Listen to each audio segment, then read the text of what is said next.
Good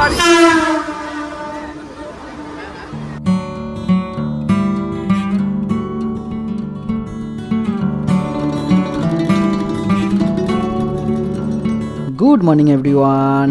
18 June মঙ্গলবার সকাল 8টা বেজে 10। তো welcome to our daily story telling blog. দিন যাচ্ছে আমাদের পার্কিংয়ের অবস্থা ভীষণই খারাপ হয়ে যাচ্ছে। খারাপ ইন দ্য সেন্স, আগের বছর আমরা গাড়িটা ভেতরে রাখতাম, আর এবছরের শুরু থেকে হার্ডলি আমরা 3 থেকে 4 দিন গাড়িটা ভেতরে রাখতে পেরেছি। মানে গাড়ির এত জ্যাম হয়ে যায় ভেতরে, তারপর থেকে এই বাইরেই রাখি, বাইরে এখানেই ফেলে রাখি, কি করব বলো। কিন্তু এখন মনে হচ্ছে এই যে এত বড় মাঠ, এই মাঠটাও হয়তো শর্ট পড়ে যাবে আমাদের গাড়ির পার্কিংয়ের জন্য। মানে এত গাড়ি হয়ে গেছে কি বলবো। আর এদিকে আবার আমাদের স্টেশনের রেনোভেশন চলছে, চারিদিকে ভেঙে চুড়ে একাকার অবস্থা। এদিকে লোহার পাইপ পড়ে রয়েছে, সিমেন্ট বালি ইট পাথর। হ্যাঁ, যাতায়াতের জন্য একটু তো অসুবিধা হচ্ছে, কিন্তু এটা ভেবে ভালো লাগছে যে কদিন পর থেকেই আমরা একটা নতুন স্টেশন উপহার পেতে চলেছি। আজ গাড়িটা পার্কিং করতে করতে একটু লেট হয়ে গেছে, তাই ভাবছি যে না, সিটটা আজকে পেতেই হবে। বেশ কয়েকদিন হয়ে গেছে আমরা মনের মতন সিটটা পাই না, কমফোর্টেবলে যেতেই পারি না। তাই এই ট্রেন থেকে ওই ট্রেনে পার হয়ে ফাইনালি আমি সিটটা রেখেছি, আর মিলি ওই দিক থেকে ঘুরে এসেছে। হ্যাঁ, আমি কিন্তু কখনোই ট্রেনে এভাবে যাতায়াত করি না। প্লিজ তোমরা কিন্তু এই যেটা করলাম এইভাবে কিন্তু কখনোই তোমরা করো না, মানে এটা কিন্তু আমার উদ্দেশ্য একদমই না। যাই হোক, এত তাড়াতাড়ি এসেও যে খুব বেশি একটা লাভ হলো তা কিন্তু না।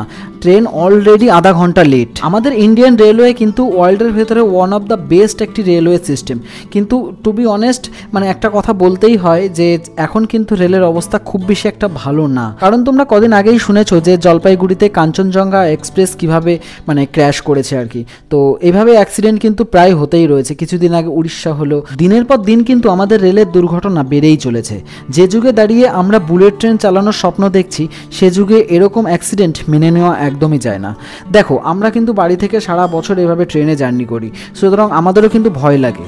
আমাদের বাবা মা সবসময় টেনশন করে বাড়িতে যে ছেলে মেয়েরা যাচ্ছে সেফভাবে বাড়িতে কি ফিরতে পারবে কি পারবে না, এই টেনশনটা কিন্তু সবসময় থেকেই যায়। জানেন, জলপাইগুড়িতে যেটা হলো সেটার পর থেকে তো লিটারেলি মনের ভেতর ভয় ধরে গেছে যে ট্রেনও আমার কাছে সেফ মনে হচ্ছে না। মানে কি বলবো, আই হোপ তোমাদের কাছেও সেমই মনে হচ্ছে।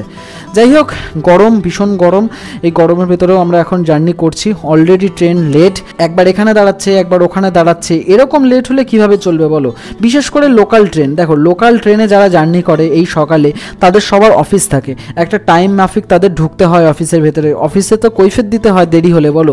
যেমন দেখো, আমরা কিন্তু 10:30 পৌনে 11টার ভিতরে আমাদেরকে ঢুকতেই হয়, তো অলরেডি কিন্তু 11টা বেজে গেছে। মানে কি করব বলো, এত লেট করে ঢুকলে কৈফিয়ত তো দিতেই হয় যারা উপরে সিনিয়ররা আছে বলো। আজকে লেট না খুব ট্রেনটা?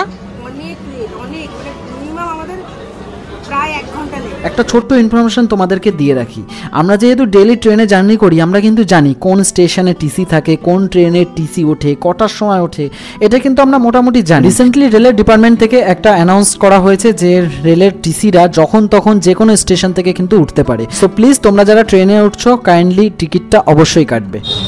আজকে আর সেই ভুলটা করিনি, আজকে ছাতা নিয়ে এসেছি, না তো কি হয় বল। হ্যাঁ, আর আজকে কি ভিড় দেখেছিস? শোন, ভিড়।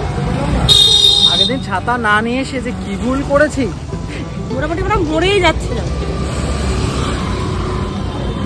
আগের দিন হুটোপাটা করে বাড়ি থেকে বেরোনোর সময় ছাতাটা আনতে ভুলে গেছিলাম, আর তারপর যা হয়েছিল গরমে কি বলবো।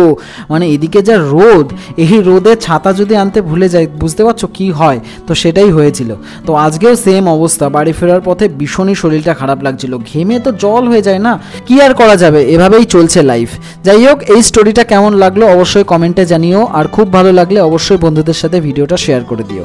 Thank you for watching guys. আমরা পৌঁছে গেছি। আসার সময় মিঠুনের শরীরটা খুবই খারাপ হয়ে গেছিল, সেই জন্য আর ব্লগটা কন্টিনিউ করা হয়নি। এখন আমি ওয়েট করছি, আর মিঠুন গেছে গাড়ি আনতে।